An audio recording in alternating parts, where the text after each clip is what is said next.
सॅटिस प्रकल्पामुळे वाहतूक कोंडीचा त्रास, नगरसेवक भरत चव्हाण आणि ओमकार चव्हाण यांची अधिकाऱ्यांसह पाहणी.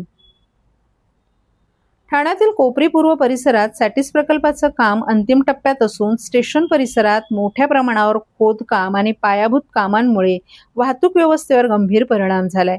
पूर्वेकडून पश्चिमेकडे जाणारा प्रमुख रस्ता बंद असल्यानं कोपरी पूर्व येथील अनेक सोसायट्यांमधील नागरिक, शाळा महाविद्यालयीन विद्यार्थी तसंच दैनंदिन प्रवाशांना मोठ्या प्रमाणात गैरसोय होत आहे.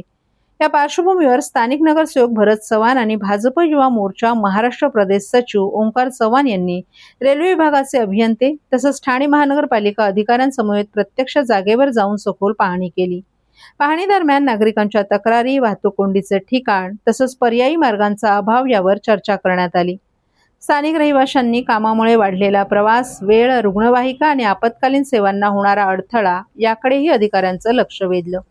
अधिकाऱ्यांनी यावेळी आश्वासन दिलं की पुढील 5 ते 6 दिवसात तात्पुरता मार्ग मोकळा करून नागरिकांना दिलासा देण्यात येईल. तसंच सध्या सुरू असलेल्या प्रकल्पातील महत्त्वाची कामं पूर्ण झाल्यानंतर ऑक्टोबरपर्यंत संपूर्ण रस्ता पूर्ववत करून वाहतूक कोंडी कायमस्वरूपी दूर करण्याचं नियोजन आहे. या निर्णयामुळे परिसरातील नागरिकांना मोठा दिलासा मिळण्याची शक्यता असून दैनंदिन प्रवास सुलभ होईल असा विश्वास नगरसेवक भरत चव्हाण यांनी व्यक्त केलाय. तसंच प्रशासन आणि स्थानिक प्रतिनिधी यांच्या समन्वयातून समस्या लवकरच सुटतील असंही त्यांनी नमूद केले.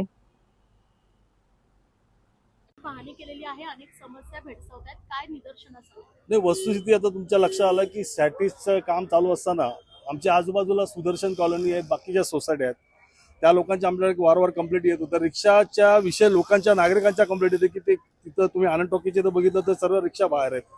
म्हणून आम्ही त्यांचे सिनियर पी दिलीप पाटील असो, आमचे कोच साहेब रेल्वेचे सर्व अधिकारी असो, आमचे महापालिकेचे अधिकारी असो, आमचे सहाय्यक आयुक्त असो, यांच्या सर्वांच्या माध्यमातून एक आम्ही ट्रॅफिक ऑफिसर दिलीप पाटील असो सिनियर पी त्यांच्या माध्यमातून एक व्हिजिट घेतली की बाबा इथं नेमकं काय करायला पाहिजे. कारण आता आपण बघितलं असेल या सुदर्शन कॉलेजच्या या संदर्भात तिकडे फायरची गाडी जायला जागा नाही, कारण यांनी सर्व ते पॅक करून टाकलं.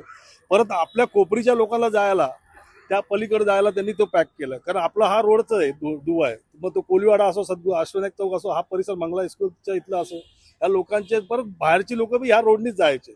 मग त्यासाठी आम्ही संबंधित अधिकारी रेल्वेचे आणि आपले महापालिकेच्या अधिकाऱ्यांशी बोललो. त्यांनी आता ते रोड 4-5 दिवसात खोलून देणार आहे की लोकांना जायला तिथं आम्ही बोललो हॉलिजन लाईट बीटची व्यवस्था करा, तिथं सिक्युरिटी ठेवा, कारण ती आडोसा आहे. उद्या आता तुमचं काम चालू असताना तिथं महिला भगिनी कुठे गेल्या तर त्या लोकांना रिस्क नको म्हणून सिक्युरिटी बी ठेवा. आणि त्या बाजूने त्यांनी ते 6 दिवसात आता बॅरिकेड लावून ते व्यवस्थित ते चालू करणार रोड यायला. दुसरा प्रश्न होता सुदर्शन कॉलेजच्या ह्या भागातल्या परिसरातल्या लोकांचा सर्व ड्रेनेज लाईनच्या आणि ह्या सर्व लाईनी चॉकअप झालेल्या आहेत. तर त्या संदर्भात मी त्यांच्याशी बोललो की ह्या लाईनी आम्हाला ओपन करा. आणि ते तुम्ही जे वरती हे केलेलं आहे बंद केलं, वरती केलं, पावसाळा आलाय, परत ते पाणी सोसायटीत नको घुसायला लोकांच्या, त्या संदर्भात बी आम्ही डिस्कस केलं. त्या संबंधित त्यांनी समाधानकारक उत्तर दिलं. पण मेजर विषय असा होता की रिक्षाच्या या भागात आनंद टॉकीच्या इथं बरेच लोकांच्या कंप्लेंट आहेत, कारण ह्या रिक्षा ज्या आहेत त्या व्यवस्थित लागल्या पाहिजेत. म्हणून त्या संदर्भात आम्ही सांगितलं की बाबा ह्या रिक्षाचं तुम्ही कधी करता. तर त्यांनी आम्हाला ऑक्टोबरपर्यंत गाईडलाईन दिली की आम्ही ऑक्टोबरपर्यंत तुम्हाला त्या रिक्षा आतमध्ये कशा जातील, येऊन यू टर्न मारता येईल असं नियोजन करतो. त्या संदर्भात आम्ही त्याच्याशी डिस्कस केलं. अनेक नागरिक तक्रारी करताना पाहायला मिळाला, तिथे मोठ्या प्रमाणात ट्रॅफिकही होते, वाहतूक कोंडी होते, कारण जागा छोटी आहे. याकडे कशा पद्धतीने कसं आता आमचं 3 महिने झालं मी महापालिकेच्या ट्रस्टवर आलो. अगोदर तर 6 वर्ष तुम्ही बघितलं की काही नव्हतं, तर आता आम्ही त्या पद्धतीने महापालिकेत विषय उचलतोय, महासभेत विचारतो, ओमकार चव्हाण असो, आम्ही असो, सर्व त्यांची टीम असो, आम्ही त्या माध्यमातून हे प्रयत्न करतो की लोकांना जी सुविधा पाहिजे. कारण हा कोपरीचा एक दुवा आहे, या भागामध्ये लोक भरपूर गर्दी असते. या संदर्भात आम्ही संबंधित अधिकाऱ्याशी बोललो, त्यावर त्यांनी समाधानकारक उत्तर दिलं आणि ते प्रॅक्टिकल काम करून देतील. लवकरच हा रस्ता खुला करण्यात येणार आहे का? हो, आता ते सांगतील साहेब, त्यांच्याशी